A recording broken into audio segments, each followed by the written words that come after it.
సమర్థరామదాసు గారికి భోలేరామ్ అని శిష్యుడు ఉండేవాడు. సమర్థరామదాసు గారు ఉత్తర భారతదేశానికి వెడుతూ రే రామచంద్రమూర్తికి ప్రతిరోజు నైవేద్యం పెట్టరా అన్నారు. ఆయన ఏదో నైవేద్యం పట్టుకెళ్ళి అక్కడ పెట్టాడు. తినలేదు సీతారాములు. నువ్వు తినకపోతే ఎలా?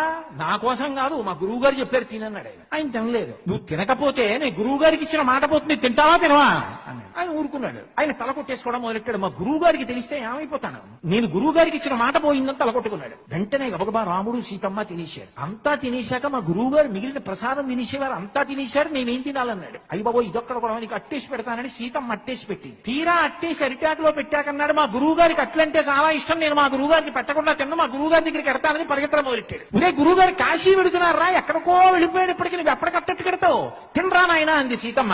మా గురువు గారికి పెట్టకుండా నేను తిన్న అట్టుముక్క మా గురువు గారికి కట్టాలన్నాడు. హనుమని పిలిచి ఇవరే నాయన భుజం మీద ఎక్కించుకుని తీసుకెళ్లరా అన్నాడు. హనుమ భోలేరాంని భుజాల మీద ఎక్కించుకుని దూరంగా కాశీ పట్టణానికి వెడుతున్న సమర్థరామదాసు గారి దగ్గర దింపి ఆయన పెట్టట్టు అన్నాడు. సమర్థరామదాసు గారు తెల్లపోయి ఎలా వచ్చావురా నాయన ఇక్కడికి అన్నాడు. గురువు గారు మీకు అట్లు ఇష్టం కదా, అట్టు పెడదామని వచ్చానన్నాడు. ఎలా వచ్చారు? ఆ కోతి అట్టుకొచ్చిందండి నన్ను. కోతి ఎందుకు తెచ్చిందిరా అన్నాడు. సీతమ్మ అట్టేసి పెట్టింది పంపించింది.